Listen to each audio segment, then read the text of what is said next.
2학년 여러분, 한국지리 시간입니다. 왜 이렇게 피곤하냐? 낮인데도 피곤하네. 지난 시간까지 우리가 그 국토인식의 변화에서 전통적 국토관에서 풍수지리 사상, 명당, 배산임수에 대해서 공부를 했고, 그리고 고지도 4장에 대해서 공부를 했어요. 선생님이 그 4장의 지도, 혼일강류 역대 국토지도, 천하도, 대동여지도, 지구전후도 이 4장의 지도에 대해 설명을 했고, 그 지도들을 꼭 기억해 두라고 얘기를 했어요.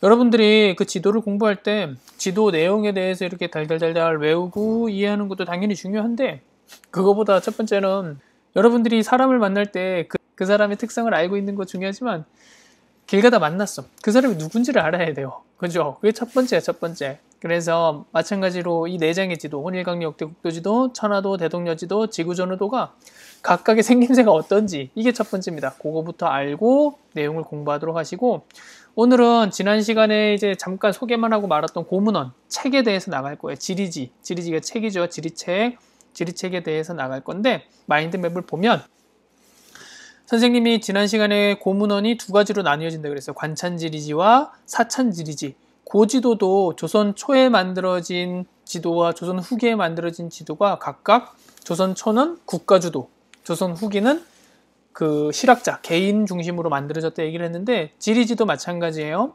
조선 초에 만들어진 관찬지리지는 국가가 만든 거예요. 국가에서 세금을 징수하기 위해서 지역의 그 특산물은 뭔지, 땅은 얼만큼이 있는지, 인구는 얼마인지 이거를 상세하게 조사하는 거예요. 그 가장 큰 목적은 세금을 징수하기 위해서 정확히 그 지역의 생산량, 곡물의 생산량, 노동력의 양을 알아야지만 그만큼의 적당한 세금을 징수할 수 있기 때문이죠. 근데 사찬지리지는 조선 후기에 개인들이 만들어 놓은 지리책이고, 얘의 특징은 당연히 세금 징수가 목적이 아니에요. 그 땅의 특징을 설명하기 위한 거예요. 그래서 설명식 서술을 했다고 볼 수가 있습니다. 설명식 서술이라는 건 원인과 결과를 밝혀놓은 걸 설명식 서술이라고 그래요. 원인과 결과, 인과관계를 밝히는 거예요. 인과관계를 밝혀서 얘기하는 게 설명식 서술이고, 조선 후기의 책들은 이렇게 되어 있다는 거. 그리고 조선 초기에 만들어진 관찬지리지는 아까 말했다시피 그 지역의 특산물, 인구, 농경지의 넓이, 이런 것들을 항목별로 쫙쫙쫙쫙 구분해 놓은 게 백과사전식 서술. 백과사전식 서술로 만들어진 게 관찬지리지.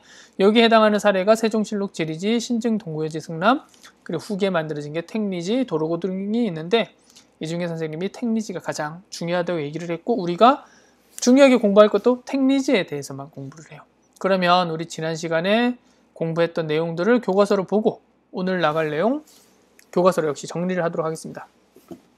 지난 시간에 공부했던 거기 때문에 쭉 그냥 교과서 보고 밑줄 치고 내려오시면 되고, 이게 명당의 풍수지리상 명당의 생김새라고 그랬죠. 산으로 둘러싸여 있고 요 가까이에 물이 흘러가는 거, 여기에 해당하는 곳이 대표적인 게 한양이라고 얘기를 했고, 지난 시간에 이 배산임수 지역에 대해서 소개를 하면서 한양이 배산임수의 대표적인 명당의 사례가 된다고 얘기를 했고, 그리고 교과서에 나온 건 순창군 구미리, 그리고 경상북도의 안동, 예천 이런 데도 다 풍수지리상 명당에 해당이 되는 거고, 쌤이 비보풍수에 대해서도 얘기를 했어요. 비보풍수라는 건 풍수지리적 결함을 인위적으로 보완해서 사람이 살만한 땅으로 만드는 거라고 얘기를 했었죠. 그래서 경복궁에 해태상을 갖다 놓거나, 그리고 관악산에 우물을 파가지고 연못을 파가지고 물을 둠으로써 관악산의 화기를 억누르는 비보풍수의 사례라고 얘기를 했고, 다음에 이게 밑줄 쭉쭉 치시면 되겠고, 요 지도가 천하도에 해당이 된다 그랬고, 천하도는 조선 중기에 독의 영향을 받았기 때문에 굉장히 특이한 나라들이 있다 그랬죠. 뭐 모민국이라든지 여인국이라든지 또는 삼수국, 삼신국, 화산국 이런 것들이 가상의 나라들이 표현되어 있다 얘기를 했어요. 근데 중화사상이 역시 반영이 되어 있어서 중국이 가운데 있다 얘기를 했고, 혼일강류 역대 국토지도는 연도까지 외우더라 그랬죠. 1402년 조선 초에 만들어졌고, 우리나라에 남아있는 세계지도 중에 가장 최고의 세계지도라고 얘기를 했습니다. 혼일강류 역대 국토지도, 지구전후도, 천하도 생김새 꼭 기억하고 있으시고요. 다음에 내려와서 이제 고문원에 대해서 살펴볼게요. 고문원에 대해서도 크게는 살펴봤고, 이제 구체적인 내용만 살펴보면 되는데요. 밑줄을 이제 쭉쭉 치고 따라오시고, 조선 후기에 만들어진 것 중에 여러분들이 꼭 기억해야 되는 게 택리지고, 이 택리지는 여기에 나와 있습니다. 택리지의 목록을 보면 우리 학교에 이걸 해석해서 이렇게 만들어 놓은 책들이 많거든요. 지역이 아니지, 학교마다 모든 도서관이 다 있어요. 태백에 있는 다른 시내에 있는 도서관에도 있고 선생님한테도 있어요. 보고 싶은 사람 있나요? 빌려줄게. 말해요. 뭐 학교도 있으니까. 이 택리지라는 책은 크게 4가지로 구성이 되어 있고 3인총론, 팔도총론, 복고총론, 그리고 총론으로 되어 있습니다. 여기서 팔도총론은 우리 조선 팔도에 대해서 그 지역 특성에 대해서 설명해 놓았고요. 복고총론이 사람이 살만한 땅, 가거지에 대해서 소개를 해 놓았습니다. 이 가거지의 조건을 밝혀놨어요. 이 가거지의 조건의 첫 번째가 지리예요. 지리는 풍수지리적 명당을 의미합니다. 배산임수 이런 거 생각하시면 되겠고, 그리고 생리가 있습니다. 두 번째 조건. 생리라는 건 살아가면서 이익이 돼야 돼요. 조선시대 경제 기반이 농업이었죠. 그래서 돈을 많이 벌려면 토양이 비옥해야 돼. 농사 지었을 때 생산물이 많아야지 이익이 많아지는 거니까. 그리고 두 번째는 교통이 편리해야 돼. 그래야지 물건을 사고 팔고가 편리하니까. 그래서 첫 번째 조건은 지리, 두 번째 조건은 생리, 그리고 세 번째 조건은 인심입니다. 이거는 설명 안 해도 되겠죠. 마을 사람들의 마음 씀씀이, 마을 사람들의 마음, 인심이라고 생각하면 되겠고, 그리고 네 번째는 산수인데 이거는 더하기 빼기가 아니겠죠. 매산, 물수, 경치가 좋냐 나쁘냐예요.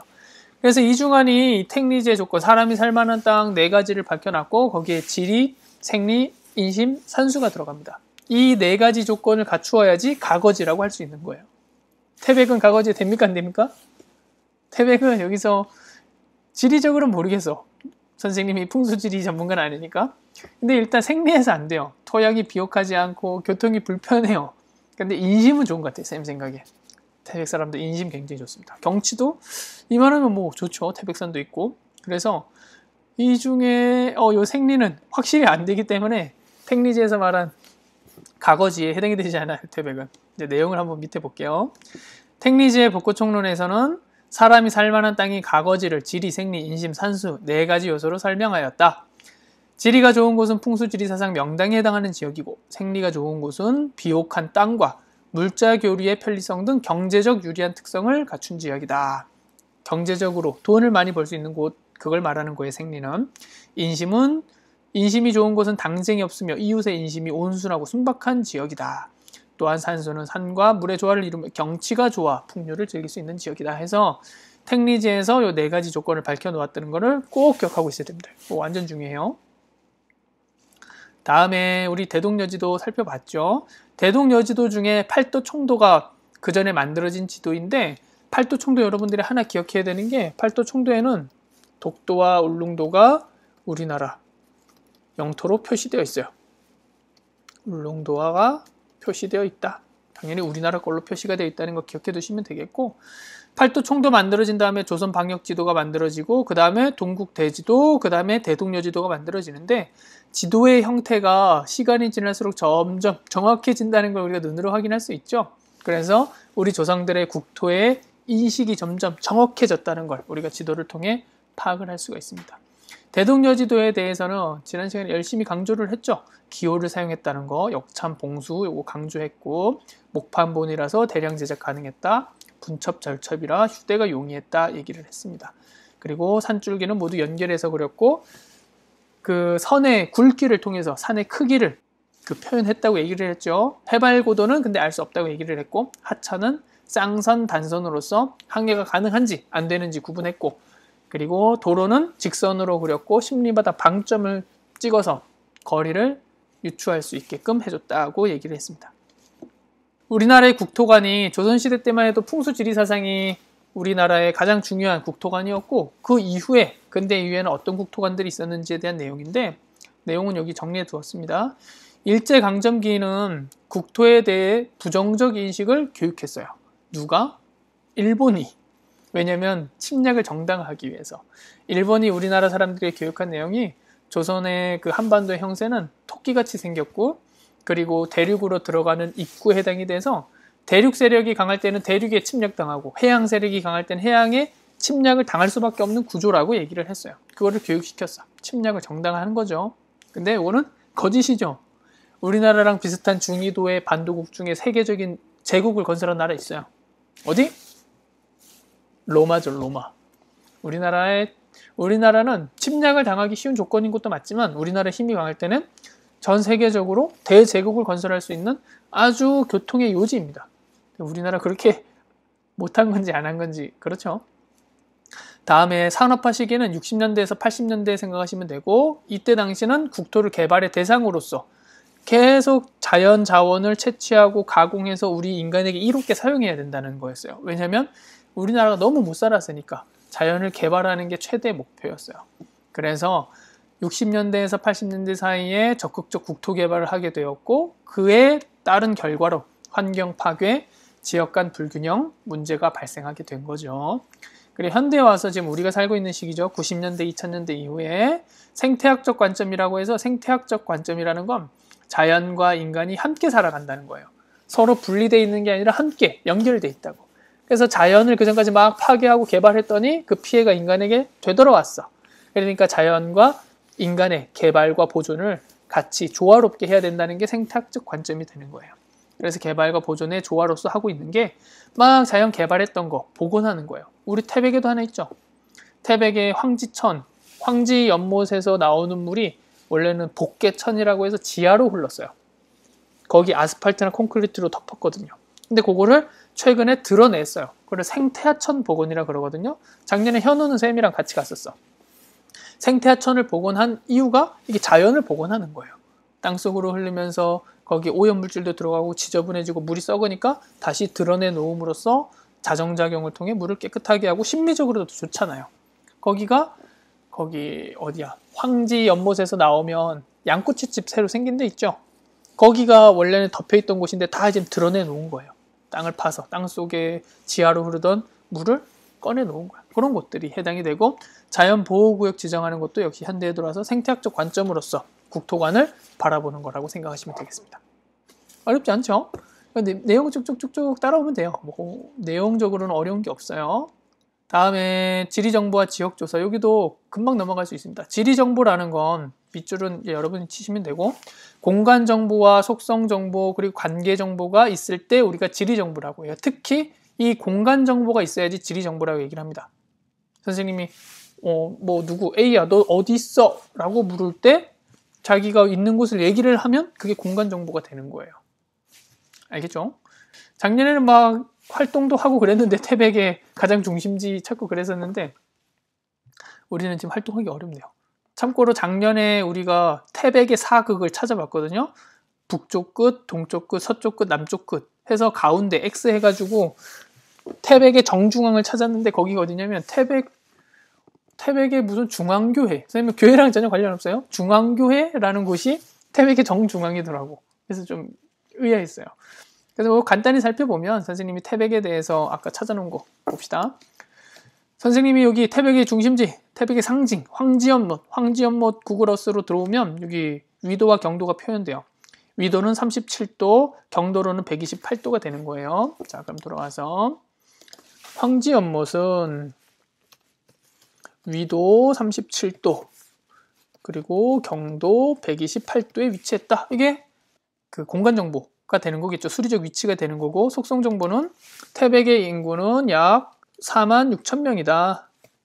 이거는 속성 정보가 되는 거예요. 그리고 또 다른 하나 관계 정보는 태백은 교통 오지에 해당이 된다. 고속도로와 1시간 이내에 연결되지 않는 교통 오지다 라고 설명을 하면 이거는 사실이에요. 전국에서 뭐 유일하다고 얘기를 해요. 이런 교통 오지가. 이런 게 이제 관계 정보가 되는 거예요. 주변 지역과의 연결이 어떻게 되는지, 관계가 어떻게 되는지 설명해 주는 거. 그래서 공간 정보, 속성 정보, 관계 정보가 뭔지 알아봤고요.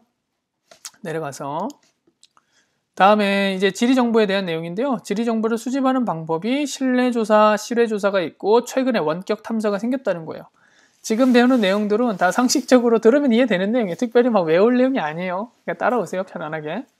실내 조사는 책 읽는 거, 문헌 조사하는 거, 도서관에서. 그리고 인터넷 검색하는 거, 그리고 뉴스 보는 거. 이런 것들이 집에서 이루어지는 거, 실내 조사. 실외 조사는 인터뷰하는 거, 직접. 선생님이 철암동의 그 인구 감소 원인을 조사하기 위해서 경로당 사람들에게 물어봤어. 왜 인구가 줄 것 같아요? 그럼 그 인터뷰하면 실외 조사예요. 우리 집안에서 하는 게 아니고 다른 데 나가서 하는 거죠. 그리고 사진 촬영, 밖에 나가 찍어야 되니까. 그리고 최근에는 원격 탐사 기술을 많이 이용하는데 인공위성이나 항공기, 드론 등을 이용해서 인간이 접근하기 어려운 아주 원거리, 오지거나 이런 곳을, 위험한 곳을, 이런 것들을 이용해서 사진이나 영상을 찍고 그걸 가지고 조사를 하는 게 원격 탐사가 되는 거죠. 다음에 지리정보체계는 여기다 선생님이 적어놨어요. 지리정보체계는 GIS라고 합니다. Geographic Information System. 그대로 해석하면 돼요. 지리정보 시스템인데 얘는 선생님이 여러분들 자료 보여줄 때 카카오맵이라든지 구글어스라든지 이런 걸 많이 보여줘요. 이게 다 GIS예요. 지리정보를 컴퓨터에 넣는 거예요. 옛날에 선생님 대학교 다닐 때만 해도 저런 네이버 지도, 구글 지도 이런 게 보급이 안 돼 있었어.